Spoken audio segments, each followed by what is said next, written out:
Thierry, vous venez d'achever l'ultime reconnaissance. Comment évolue le terrain?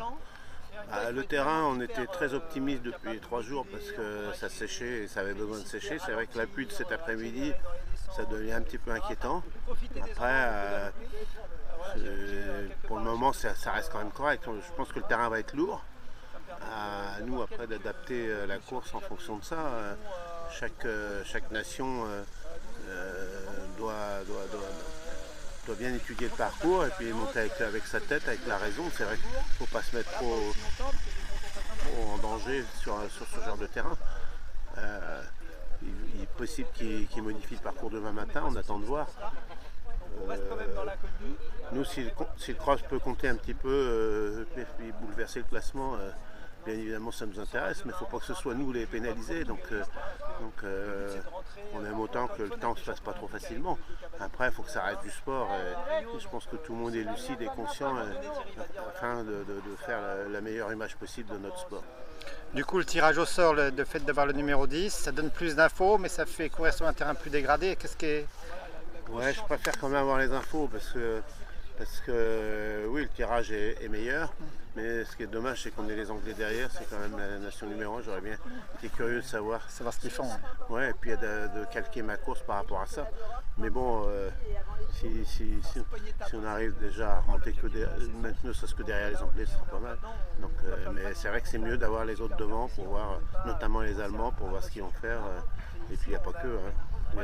Il y a des belles nations derrière et tous les pays ont progressé. Donc le podium ne va pas être si facile. Notre classement incite à prendre des stratégies plutôt tout droit, j'imagine, au maximum. Ouais, ça ne change pas grand-chose, hein, même si on avait été 3, parce qu'on espérait être 3 après la reprise de Gaspard, on aurait pu passer 3. Mais 3 ou 6, c'est les points qui comptent. Dans les points, on est surtout pas loin. Ce qui va être le plus important, c'est de faire des bons crosses et puis déjà de ramener au moins 300 incidents assez rapides. On va pas dire maxi, parce que je pense que le maxi va quand même être très difficile. Et donc Stéphane, à partir en 1, il va être chargé de quoi? De ramener le plus d'informations possible, d'assurer au maximum? Les infos, déjà on a tout décortiqué, il sait exactement ce qu'il doit faire.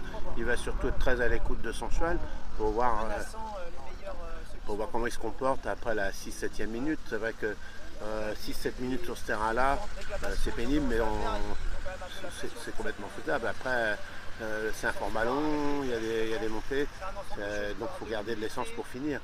Je ne veux pas dire qu'on a eu le nez creux, mais on a été faire une belle campagne à Chatsworth sur un CIC où le terrain était beaucoup plus pénible qu'ici.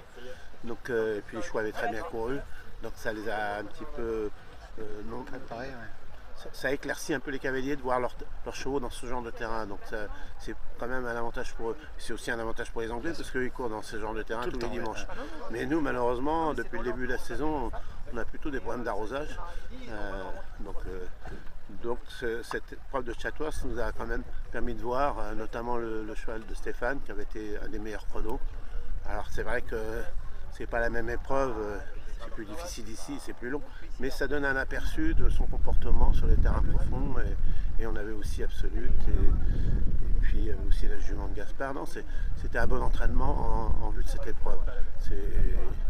Voilà, donc on croise les doigts pour demain. Ok, espérons qu'on va remonter. Merci beaucoup.